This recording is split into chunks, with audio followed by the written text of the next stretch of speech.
আসসালামু আলাইকুম, তাহসিনা প্রেম ব্লগে সবাইকে স্বাগত। শুরু করছি নতুন আরেকটা ব্লগ ভিডিও। কে কোথায় থেকে দেখতেছেন অবশ্যই ভিডিওটা শেয়ার করবেন এবং জানাবেন কমেন্ট বক্সে।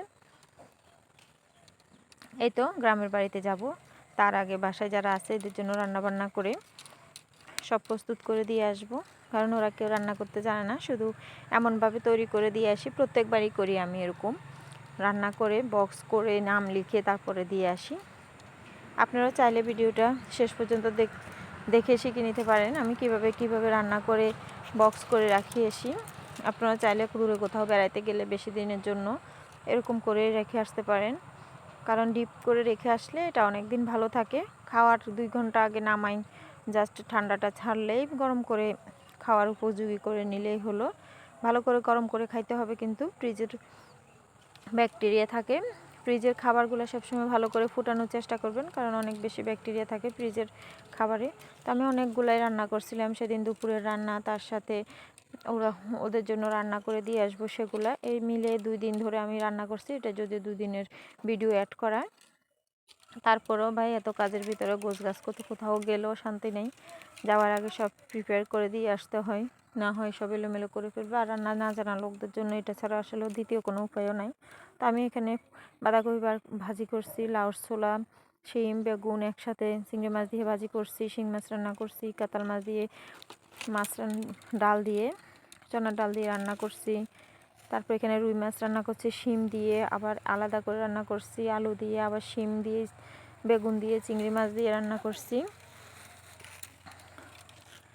এই আর কি, অনেকগুলো রান্না করে তারপরে এগুলো ঠান্ডা করে তারপর বক্স করছি। যে আমি এখন সবগুলো বক্স একে একে দেখাচ্ছি। এখানে হচ্ছে লাউ ছোলা, শিম, বেগুন, আর এখানে হচ্ছে বাঁধাকপি ভাজি বেগুন সহ চিংড়ি মাছ দিয়ে। এই যে একটা এমনভাবে রান্না করছি যাতে একটা নামাইলে ওদের সারাদিন চলে যায়, এটাও সেম অবস্থা। তো এভাবেই করছি, যাতে একটা সবজি একটা মাছ বা মাংস এভাবেই রান্না করে রাখছি। তারপর লাউ রান্না করছি চিংড়ি মাছ দিয়ে, সেখান থেকে এক বক্স লাউ রেখে আসছি। আবার এখানে কাতলা মাছ, রুই মাছ আমি অবশ্য উপর দিয়ে সব কিছু রান্না করে ঠান্ডা করে ফ্রিজে রেখে তারপরে আমি ডিপে ঢুকাইছি। ডাইরেক্ট ডিপে ঢুকাই নাই, আমি আগে নর্মাল চেম্বারে রেখে ঠান্ডা করে তারপরে ঢুকাইছি। আর প্রত্যেকটা আইটেম ডাবল ডাবল করে রাখছি, মানে 2টা বক্স করছি, যাতে একদিনের রান্না করলে ওরা 3 বেলায় খাইতে পারে। আর এখানে অনেকগুলো শোল মাছ, কাতলা মাছ, রুই মাছ ভাজি করে বক্সে করে রেখে আসছি, জাস্ট গরম করে খাইতে পারবে। যদিও ভালো করে গরম করতে হবে এগুলা। তো আমি আবার উপর দিয়ে মার্কার পেন দিয়ে রেখে দিচ্ছি, লিখে রেখে আসছি যাতে ওদের সুবিধা হয়। আমরা অনেক সময় নিজেরা রাখলে অনেক সময় ভুলে যাই যে কি রাখছি কোন বক্সে, তো সেজন্য একটু লিখে রাখলে সুবিধা হয়, নিজেরও সুবিধা হয়, যারা খাবে ওদের তো সুবিধা অবশ্যই হবে।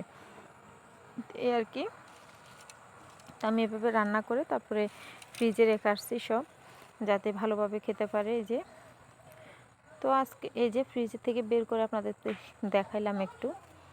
তো আজকে এতটুকুই, পরে আবার দেখা হবে নতুন কোনো ভিডিও নিয়ে। আল্লাহ হাফেজ। আপনারা চাইলে এভাবে করতে পারেন, আমি এভাবেই করি, আপনাদের সাথে জাস্ট শেয়ার করলাম আর কি।